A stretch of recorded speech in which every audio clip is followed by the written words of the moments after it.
हव्वा का भूत। बहुत समय पहले एक घने जंगल के पास एक छोटा सा गांव था, जहां हव्वा का भूत की कहानी बड़े ही डर और खौफ के साथ सुनाई जाती थी। गांव के लोग मानते थे कि हव्वा नाम की एक औरत की आत्मा इस जंगल में भटकती है और रात के समय गांव के आसपास के इलाकों में घूमती है। कहा जाता था कि हव्वा कभी इस गांव में रहती थी, लेकिन उसके साथ हुई एक दुखद घटना के बाद उसकी आत्मा इस दुनिया में फंसी रह गई। हव्वा गांव की एक गरीब महिला थी जो मेहनत मजदूरी करके अपना गुजारा करती थी।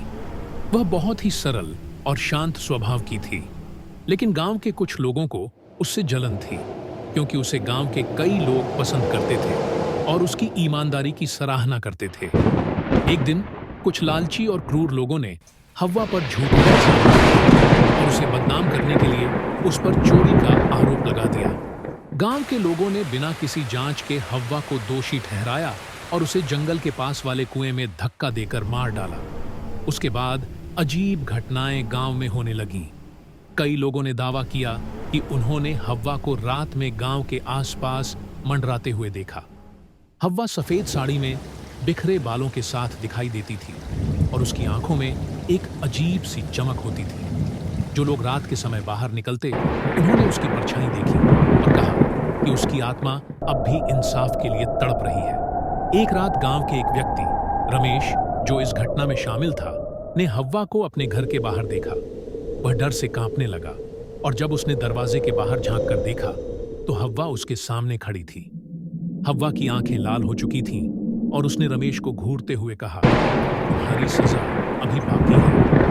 रमेश चीखते हुए अपने घर के अंदर भाग गया, लेकिन अगली सुबह वह मृत पाया गया। कहा जाता है कि हव्वा का भूत ही उसकी जान लेने आया था। उस दिन के बाद गांव के लोग बेहद डर गए और हव्वा के नाम से ही कांपने लगे। हर रात को हव्वा का साया दिखाई देता और जो कोई उसके साथ गलत करता, उसे किसी न किसी भयानक तरीके से मौत मिलती। गांव के बुजुर्गों ने तांत्रिकों को बुलाया, लेकिन हव्वा की आत्मा को शांति नहीं मिली। गांव के लोग कहते हैं कि जब तक हव्वा के साथ हुए अन्याय का इंसाफ नहीं होगा, तब तक उसकी आत्मा यूं ही भटकती रहेगी। रात के समय लोग अब भी हव्वा का नाम लेने से डरते हैं और कोई भी उस जंगल की ओर जाने की हिम्मत नहीं करता, जहां हव्वा की आत्मा अपना बदला लेने के लिए घूमती रहती है।